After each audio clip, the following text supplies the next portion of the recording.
Olá a todos. O treinamento hoje fala um pouquinho sobre o manejo de dengue, entender que a dengue realmente é endêmica no nosso país, no nosso estado, e em períodos pós-chuvas, como a gente está vivendo, há um aumento no número de casos e a gente precisa realmente se atentar a sinais de alarmes e possíveis gravidades. A dengue é uma morte totalmente evitável desde que o paciente procure atendimento na hora certa e seja conduzido da forma correta, conforme o fluxograma do Ministério da Saúde. Não tem nada além para fugir do que seguir esse fluxograma, seguir o manejo do Ministério da Saúde. Ele é bem explicado. Os erros principais, as falhas principais de condução são porque em algum momento falhou aquele segmento. É muito difícil estar na linha de frente atendendo 100 pacientes em 12 horas e ainda assim se atentar a detalhes que podem diferenciar, classificar um sinal de alerta ou não.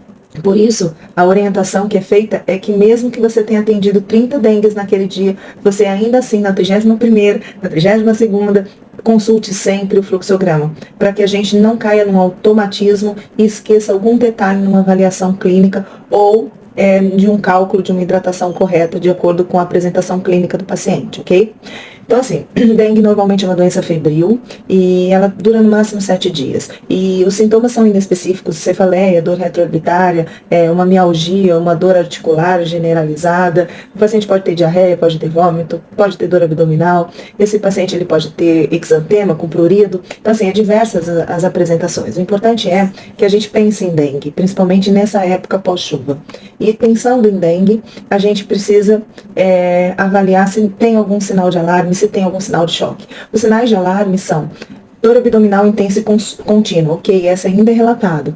Vômitos persistentes, também é relatado. Hipotensão postural ou lipotímia. A lipotímia, que é aquele desmaio rápido, né? Ele é relatado, mas a hipotensão postural nem sempre. Então há necessidade na avaliação desse paciente que a gente afira essa pressão em pé e sentado ou deitado e sentado, ok? A hepatomegalia dolorosa nem sempre é referida. Então há necessidade de palpar o fígado, de deitar esse paciente e palpar o fígado desse paciente. Aí ele reclama de dor e você avalia se esse fígado está aumentado. Pode ser o único sinal de alarme. E nesse momento a condução muda completamente. E se a gente não deitar e não palpar o fígado desse paciente, a gente pode passar desapercebido um sinal de alarme, ok? Hemorragias importantes são fáceis e relatadas também. Sangramentos de mucosas já nem tanto, então a gente às vezes precisa na anamnese reforçar se teve um sangramento ao escovar dente, se tem alguma outra queixa, ok? Sonolência e irritabilidade é fácil no adulto, mas nos extremos da idade nos confundem bastante. Crianças menores de 2 anos ou idosos, eles às vezes são portadores de demência senil e fica difícil avaliar a sonolência ou a irritabilidade. Diminuição da diurese, hipotermia, aumento repentino do hematócrito, queda abrupta das plaquetas e desconforto respiratório. O aumento da plaqueta, a gente deixa de tomar tanto conta da plaqueta e se preocupa muito mais no aumento do hematócrito, porque todos os sinais de gravidade começam com uma hemoconcentração. Se esse paciente tem sinal de alarme ou não, a gente vai definir se ele vai ser internado ou se ele vai tratar ambulatorialmente, tá? Bom, se ele não tiver sinal de alarme, a gente vai avaliar a prova do laço. A prova do laço é medir a pressão, somar a sistólica com a diastólica, dividir por 2 vai dar um número. Esse número você insufla de novo e segura 5 minutos no adulto, 3 minutos na criança. Aonde o local do braço que tiver mais petequias, se tiver petequias, você junta um quadradinho de 2,5 por 2,5 e conta. Mais de 20 petequias no adulto, mais de 10 petequias na criança é prova do laço positiva, naquele quadradinho de diâmetro de 2,5, ok? E alguma condição especial de risco, né? Então, assim, morador de rua, os extremos da idade, menor de 2 anos, maior que 65 anos, portadores de comorbidades, esses também são importantes que a gente classifique eles no grupo B. Atenção, porque às vezes não o paciente que mora sozinho, se ele estiver muito debilitado, ele vai chegar em casa, vai deitar e não vai se hidratar. E vai deitar e dormir, porque ele não tem condição, às vezes a dengue vem, realmente a gente fala como um trator, o paciente não vai ter condições de se hidratar sozinho. Então oriente aquele paciente que tem uma família, para ele ficar na casa de familiares nesse dia, ou então que ele então fique em observação e você classifique ele como grupo B, ok? Bom, o paciente não tem nenhuma comorbidade, não é grupo de risco e a prova do laço veio negativa, a gente vai classificar ele como grupo A, orientar a hidratação, que é 2/3, a gente vai fazer 80 ml por quilo dia, sendo 1/3 de soro de reidratação oral, né, soro caseiro mesmo, pode orientá-lo, e 2/3 com suco, água de coco, água mesmo, chás, ok? E as crianças também têm um cálculo apropriado aqui, e aí a gente vai fazer 50 a 100 ml de cada vez para as crianças menores de 2 anos, para as crianças maiores de 2 anos 100 a 200 ml de cada vez, e aí hidratar, e a questão de sintomáticos como antitérmicos, antieméticos se estiverem vomitando. Se esse paciente, hemograma completo, fazer ou não fazer, a orientação é que vale a pena ser feito se a gente tiver a possibilidade de fazer. Por quê? Esse paciente ainda não é grave, mas a gente precisa conhecer esse hematócrito para depois, se ele vier a complicar, normalmente esse paciente do grupo A é o primeiro momento que ele vai na consulta e ele ainda não evoluiu com nenhum sinal de alarme, né? Não tem gravidade. Lembrar que a gravidade acontece normalmente na desfervescência, então assim, o paciente passa 24 horas sem febre e aí depois ele piora, tá?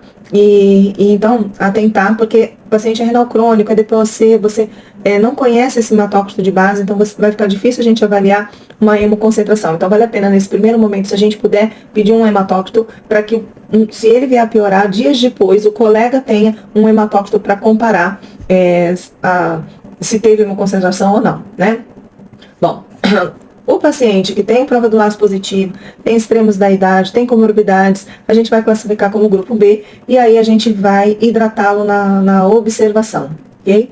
E aí na observação, a gente recomenda pedir, né, o hematócrito para acompanhamento, né, e fazer a hidratação de 80 ml quilo dia também, e aí sendo 1/3 administrados em 4 horas na forma de solução salina. Pode ser parenteral, venoso, né, ou oral. A gente, tendo em emergências, a orientação é que seja parenteral, mas nos postos de saúde da família, também que seja oral, tá? E a critério, né, clínico. E as crianças também, 50 a 100 ml por quilo em 4 horas. E aí, reavaliar. Essa é a reavaliação em 4 horas, após a etapa de hidratação, também cabe aí o hematócrito. Então, o hematócrito no início, o hematócrito depois de 4 horas, para a gente avaliar se diluiu ou se esse paciente está evoluindo bem, ele volta para ser orientado para hidratação oral em casa. Tá? E retorno só se em caso de piora e sempre orientar a possibilidade de surgimento de algum sinal de alarme.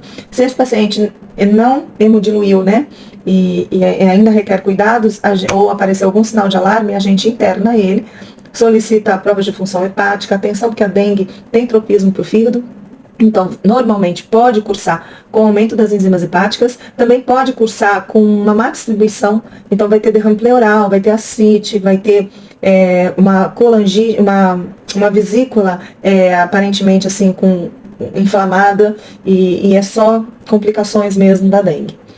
Bom, pede funções hepáticas, tipagem sanguínea, gasometria se necessário, função renal e faz a hidratação, uma etapa rápida, né, 20 ml por quilo por hora, 20 ml por quilo por hora de soro fisiológico com Ringer lactato, reavalia a cada 2 horas, então vai fazer 2 etapas dessa, né, 20 ml hora quilo, 20 ml quilo hora, depois de 2 horas avalia, vem a pressão, ver se o sinal de alarme que estava apresentando antes melhorou, se o seu hematócrito diluiu, né? E aí vai reavaliando esse paciente. Depois, se ele melhorou daquela fase aguda, aí a primeira fase fica 25 ml quilo em 6 horas, depois 25 ml quilo em cada 8 horas, e sempre 1/3 de soro fisiológico, 2/3 de soro glicosado, é o que mais ou menos é orientado para as crianças, a regra de Holiday siga, e a gente vai avaliar se esse paciente ou evoluiu com sinais de choque, ou não melhorou sinais de alarme, ou se ele melhorou, a gente vai ficar com ele internado durante 48 horas, reavaliando ele e ajustando o volume infundido,